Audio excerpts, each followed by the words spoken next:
Introduction to Google Classroom.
All right, welcome to Introduction to Google Classroom with our off.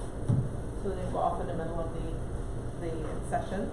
If you're looking for Act 48 credits, they're still available here at P&C as have been offered in the past.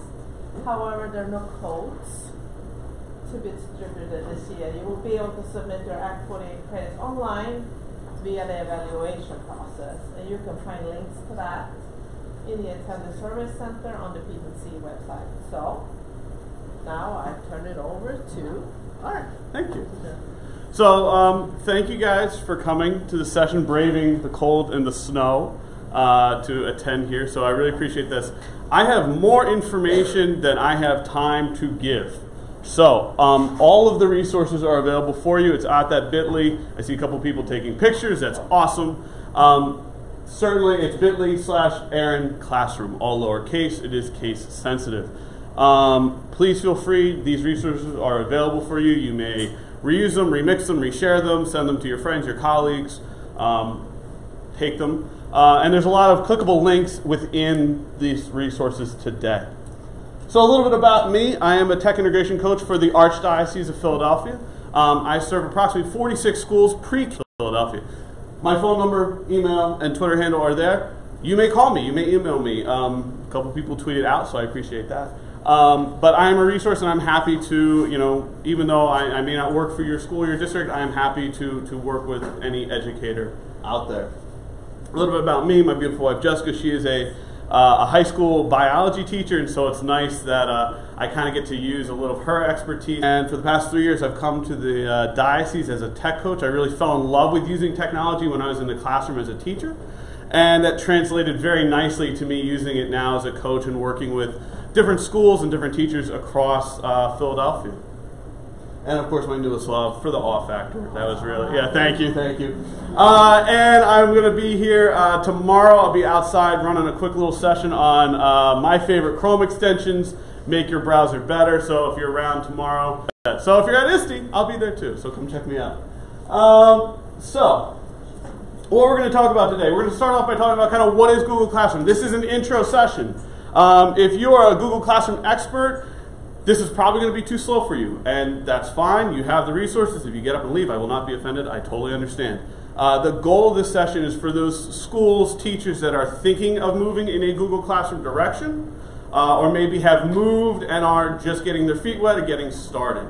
So I'm going to provide a little backstory as to kind of what Google Classroom does, why it's helpful and useful, and then we'll get into a walkthrough. And certainly there'll be a time. I'm going to stop actually kind of about in the 3/4 mark for some questions before we jump into the walkthrough.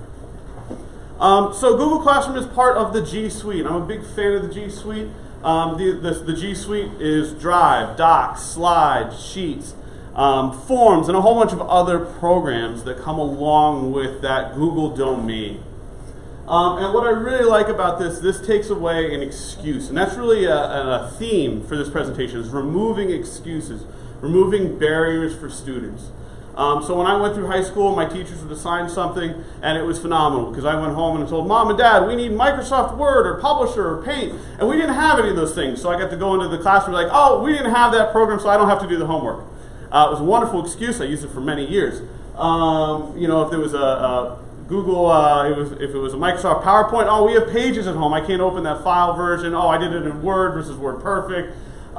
Google removes that. We have all these free tools that are available from anywhere. So whether it's a Chromebook, a tablet, a computer, a desktop, you can get to your stuff. True to life story, I actually applied for my current job sitting on the 5th Avenue beach in Belmar, New Jersey. I saw the posting, sent my boss an email, said, "Dear Mr. Brannick, I'd love to come work for you," attached my resume, and it was there. It was all because I had all my resources already saved in my Google Drive, and so I could access from anywhere. Now, obviously, in a school setting, if you are moving into a one-to-one field, the more access to technology your students have, the more useful these tools will be. There's a quick little video here. I actually don't really want to show it today because for the interest of time, it's about 2 minutes. My favorite thing is one of the teachers in it, and this works very well for me, is an older Catholic school nun who has just killed it in the classroom, and it's absolutely amazing. It's in the slide deck, so that way you guys can share it with your people and watch it on your own. So what is Google Classroom? In EduSpeak terms, it is an LMS, or a learning management system. And essentially what it does is it handles the organization, the collecting, and the sending of digital materials. That's what Google Classroom does. And it does it in a really organized way. So when I was a classroom teacher, in the front of my classroom, I had a whole series of bins, right, for all my different periods. And before the class even started, I was in the copy room running off just like tons of trees, putting them in file folders, bringing them in my classroom. And so I had the like to be assigned stuff. So the kids would come in, we'd pass out all the paper, they'd put their names on it, always.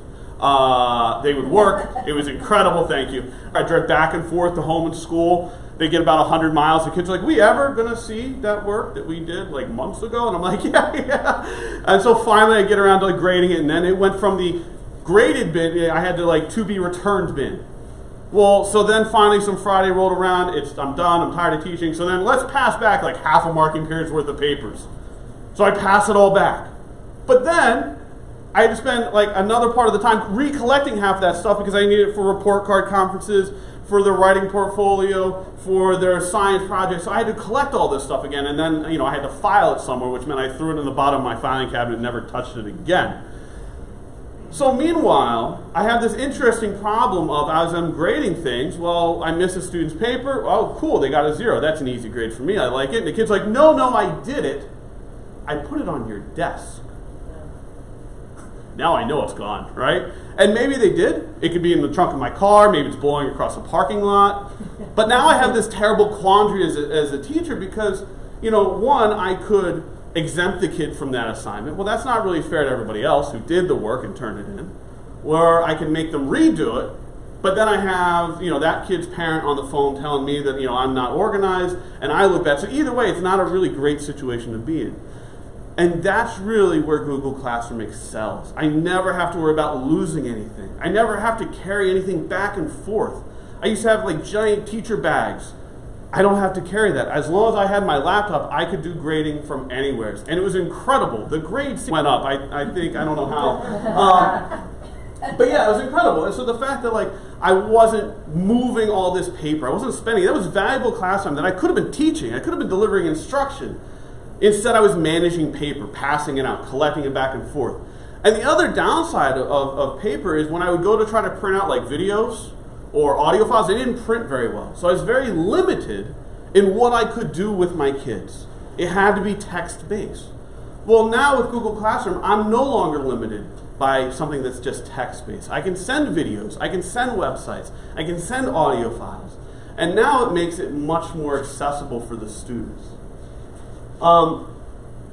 Google Classroom, I have seen it successfully deployed, honestly, as far down as the 1st and 2nd grade level, all the way up until 12th grade and beyond. Now, how that 1st and 2nd grade student is going to be using Google Classroom is going to look a lot different than how that 4th or 5th grade student, that 7th and 8th grade student, or that high school student is going to be using it. Certainly at that age, they're still learning their letters and their numbers. That just the act of signing in for them will be a really good life skill, and that's really what it comes down to, is learning how to sign in. And maybe it's once a week they sign in and there's a question, and they read the question and then they talk about it, or there's a video and they watch a video and they do one activity. And we see that kind of scaffolding approach, that as they become more familiar, more adept at getting into classroom, that then the teacher can start putting assignments, asking kids to submit things on there, and that skills grow. And by the time they hit that 4th or 5th grade level, they should be pretty adept at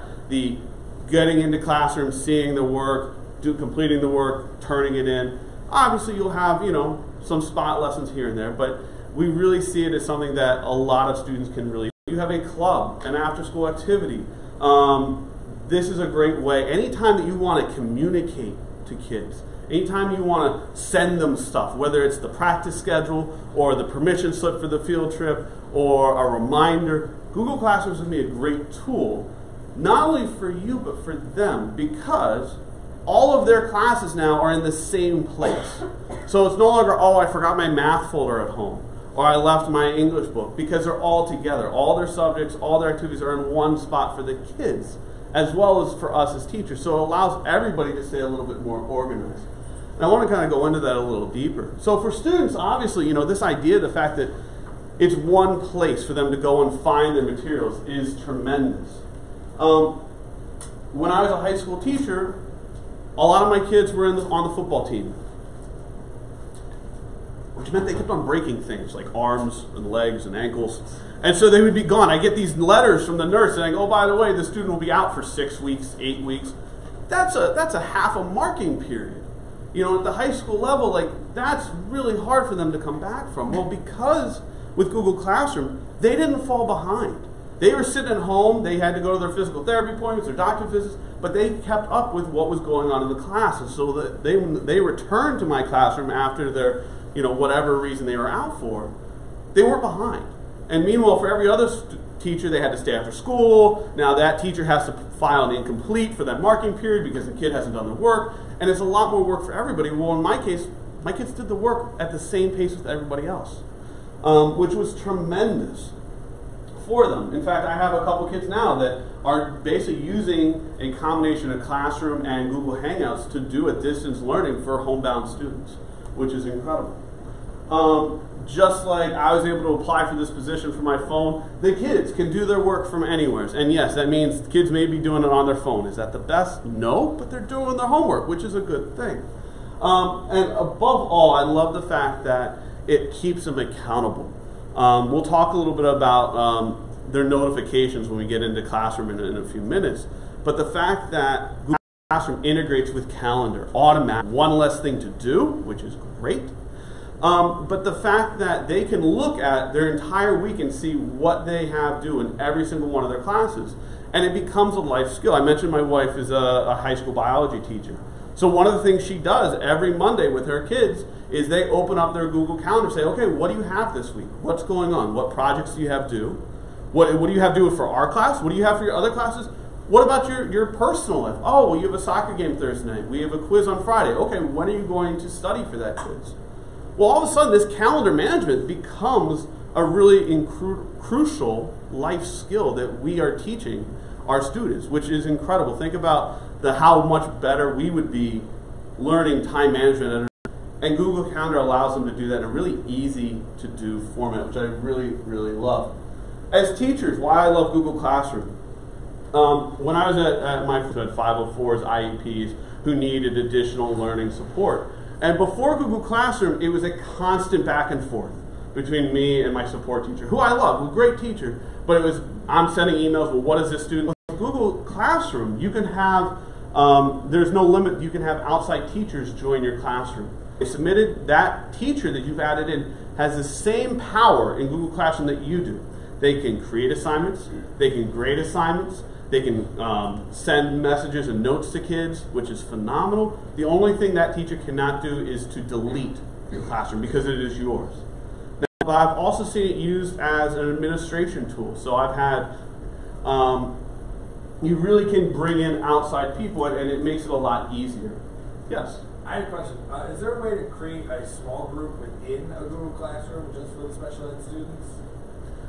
You can group assignments and you can group activities and assign them to that. You could do like a separate classroom, weighing the benefits of like kind of, hey, why are those in that one versus this one? So yeah, you would definitely probably go to like a separate class, which is a possibility through email. Send messages to whole class. I am super pumped about this.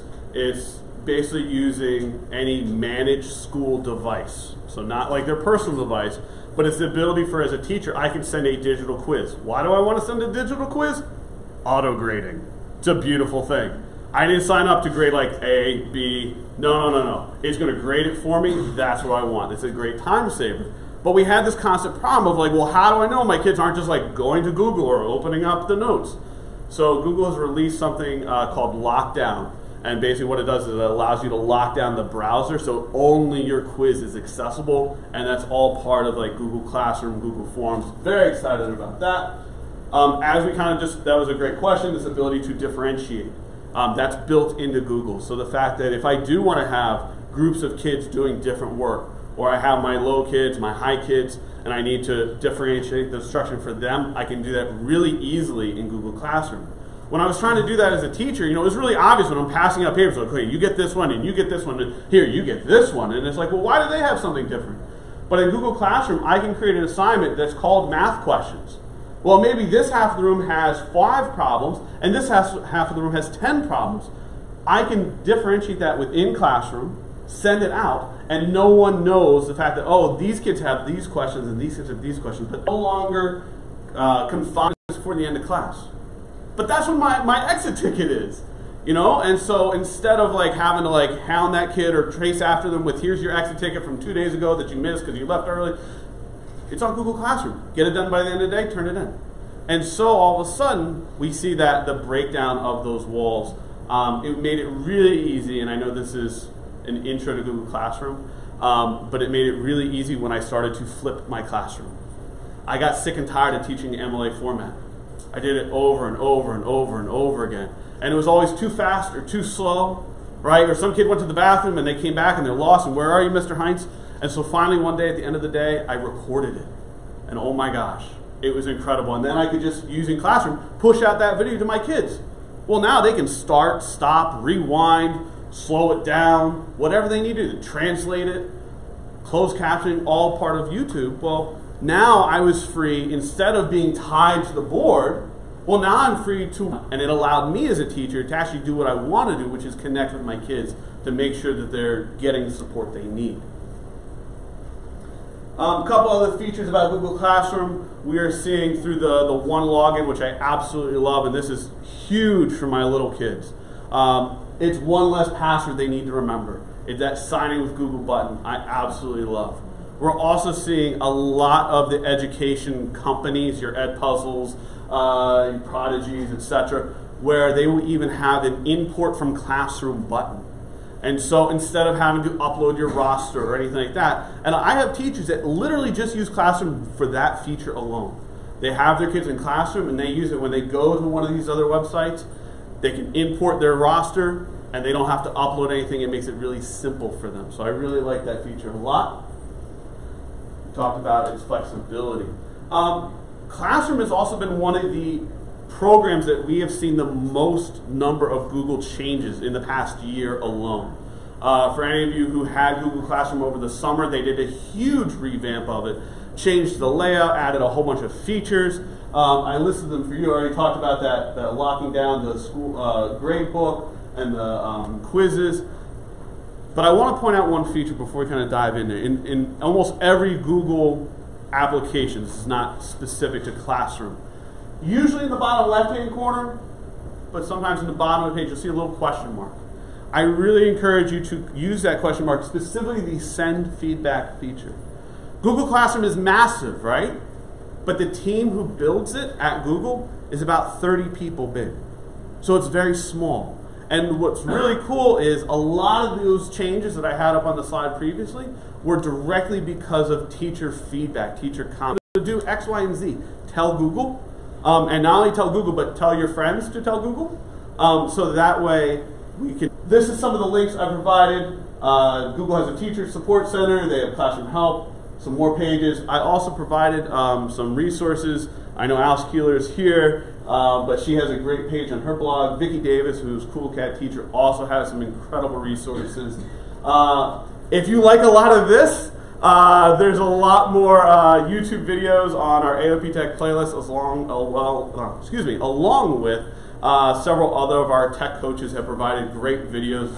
Please feel free to visit it, share, reshare, all that. And because Pinterest is fun, a link to a Pinterest page that has a lot of great Google Classroom help. So that was a lot.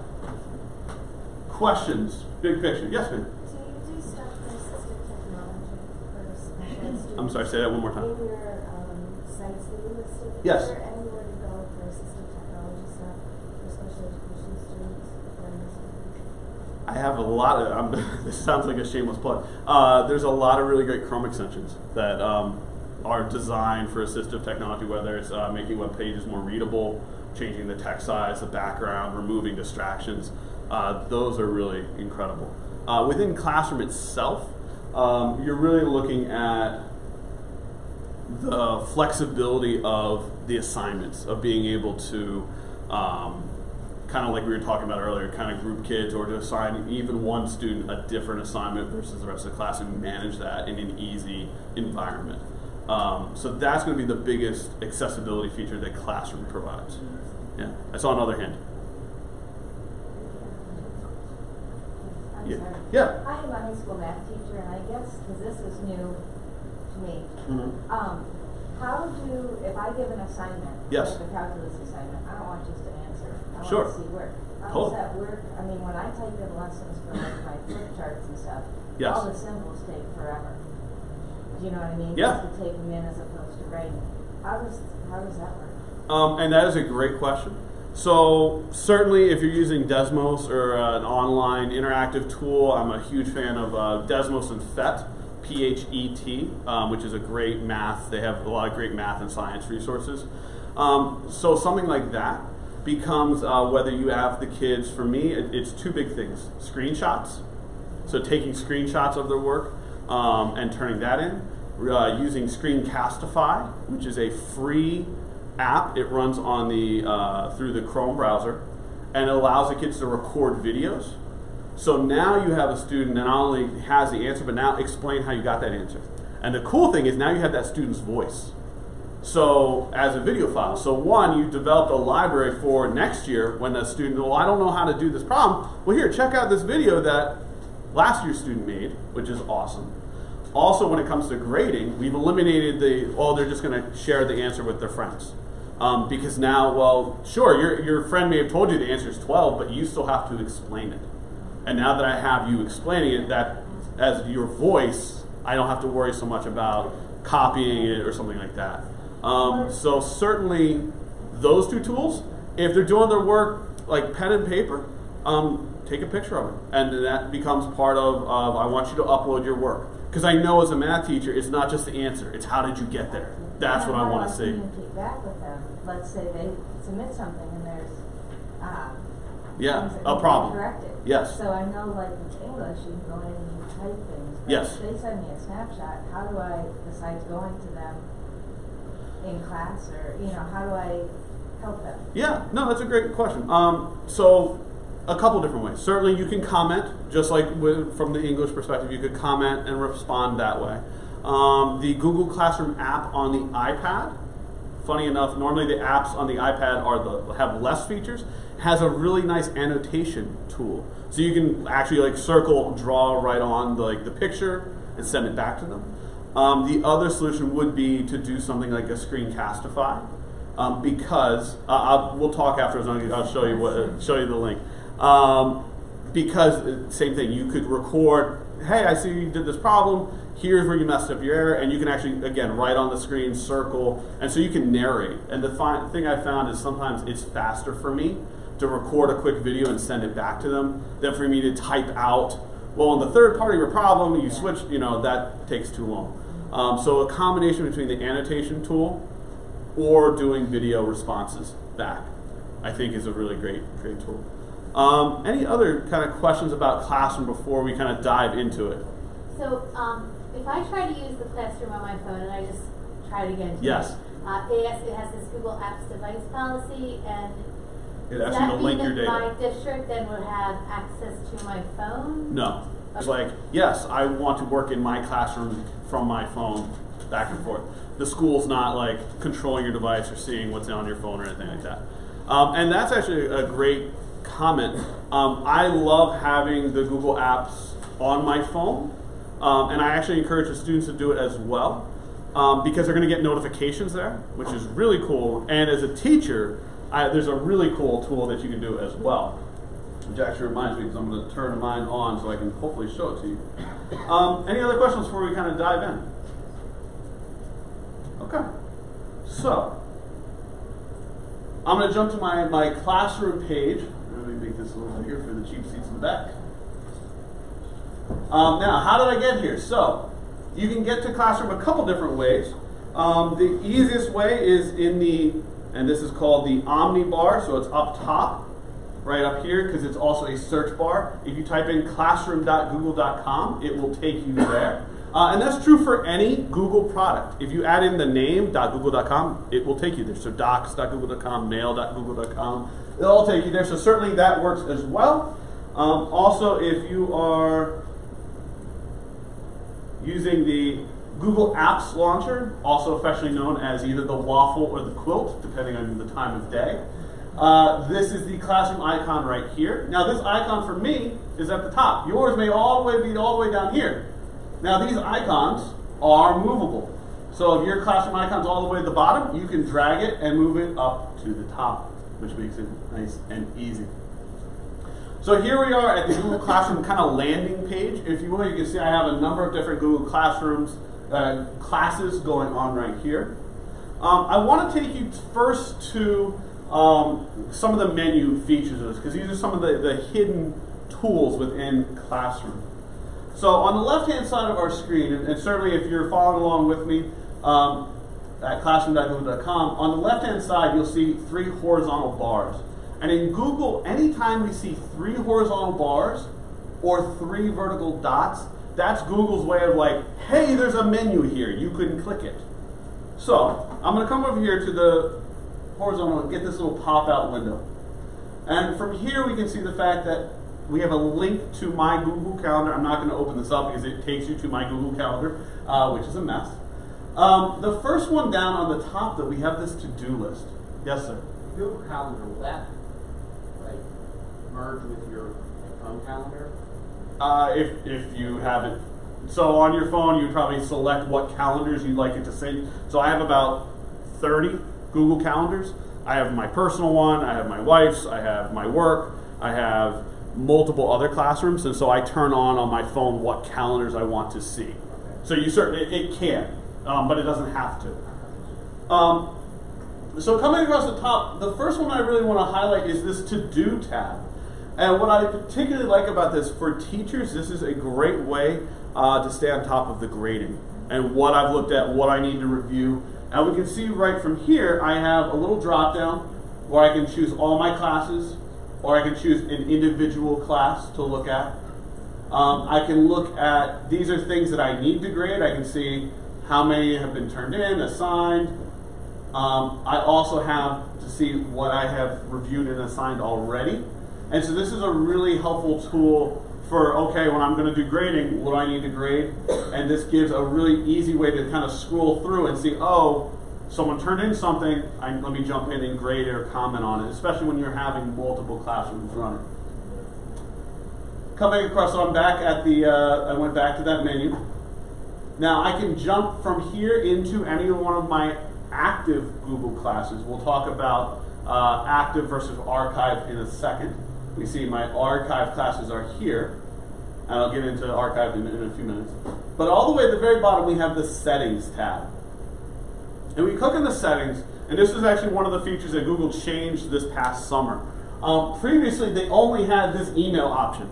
And every time I do this PD, right, I have to clarify the fact that if you click this button and turn it off, you will still get email. I'm so sorry. There's always someone like, oh man, just turn, no more email. What this does is it stops Google Classroom from sending you email. And that's a really important thing. I get enough emails, right? I don't want more emails. And before Google, it was an all on or all off option. But now Google heard teacher feedback and they allow us to customize it. And there is no right or wrong way to do this. This is what works best for you in your classroom with your kids.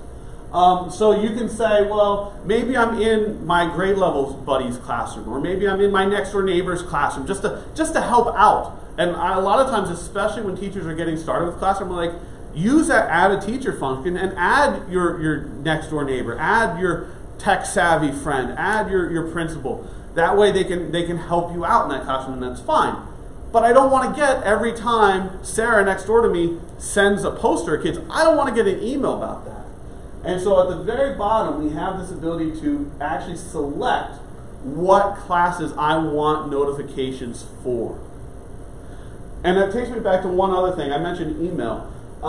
When I lived in the classroom, in the very beginning, we had our paper world and we had our digital world. And very quickly, I made a decision. Once I was comfortable and my kids were comfortable, I did not want to live in both worlds. I did not want to have this kid turning it in paper, this student emailing me, this student doing it in Google Classroom. And so I actually made it a policy that if you turned in something, it had to be on Classroom. I didn't want you to email it to me, because then when the kids email me, I have to manage that. I have to put it in a folder that says, we'll grade it, and then return it, and market it. Like, I don't want to deal with that.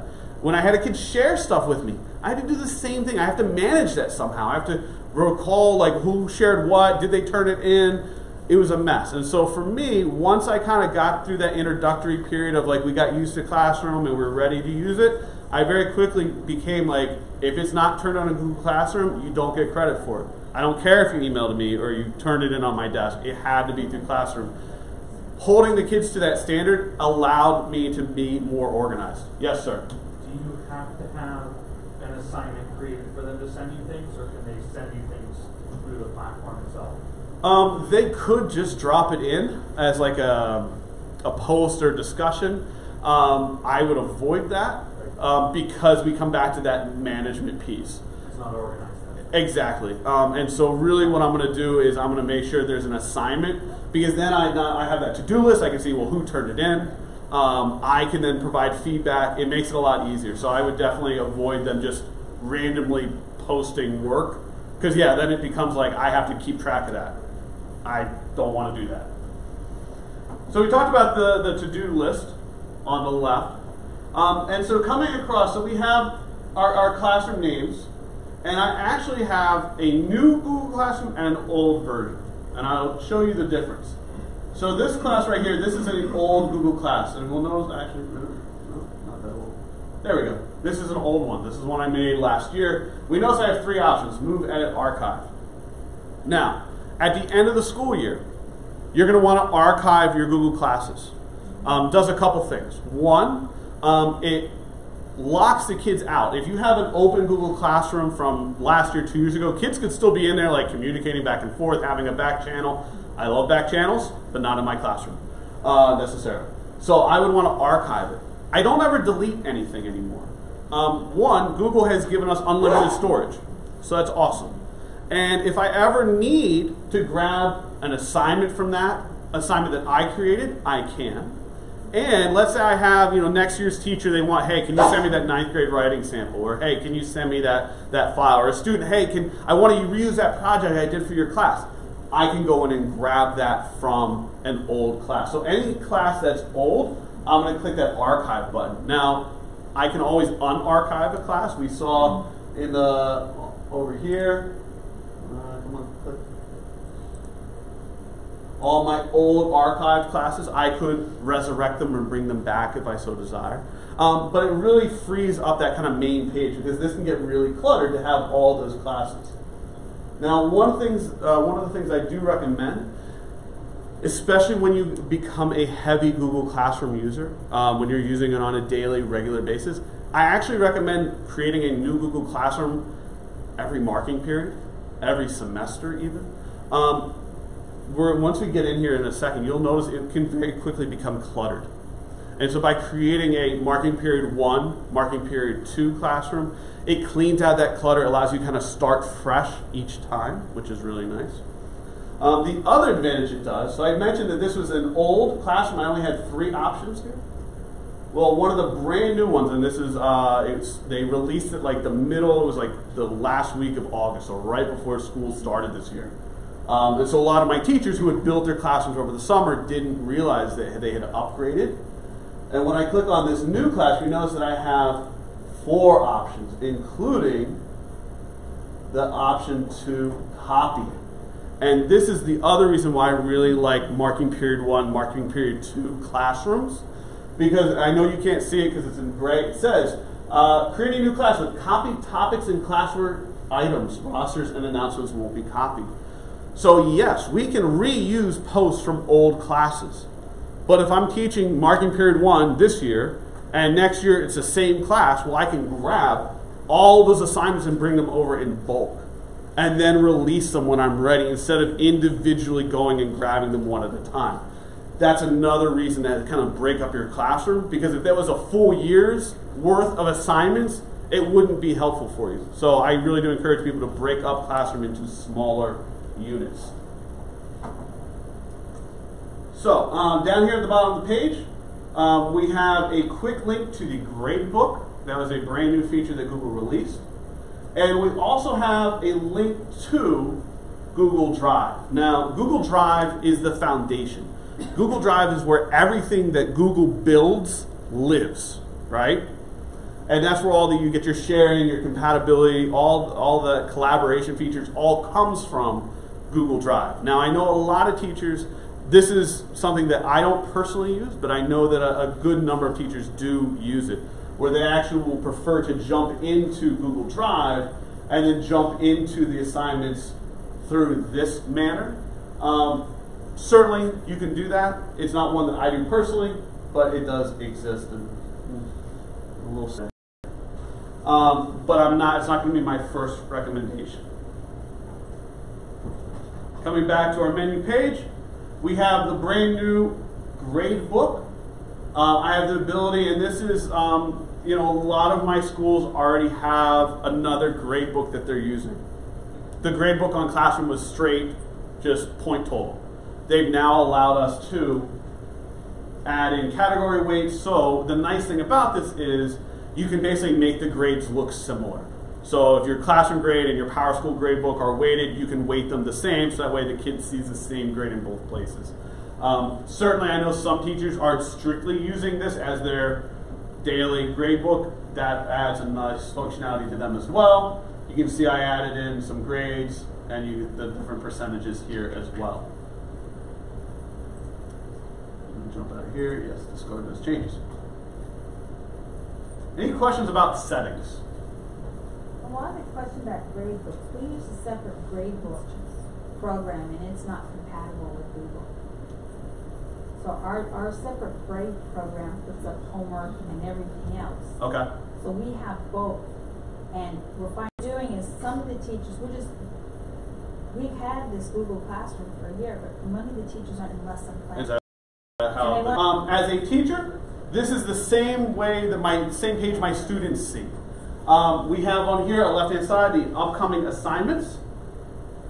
And so as we post things, this is a great place for those announcements of, hey, we're in the library today, or don't forget your canned food for the food drive, or here are the notes from yesterday's class, or here's the website I want you to visit.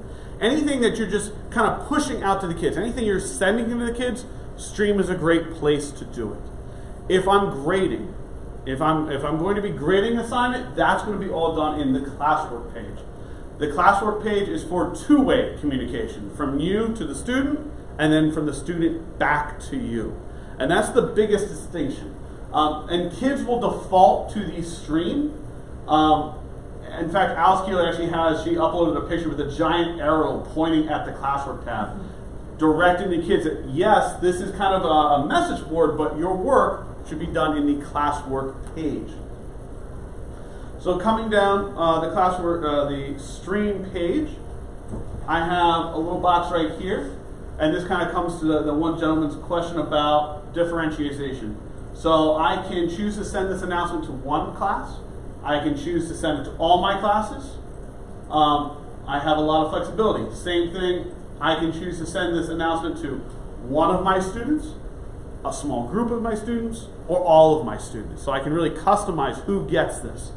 As we come down through here, I can type my message to my kids. As soon as I do that, my post button turns on.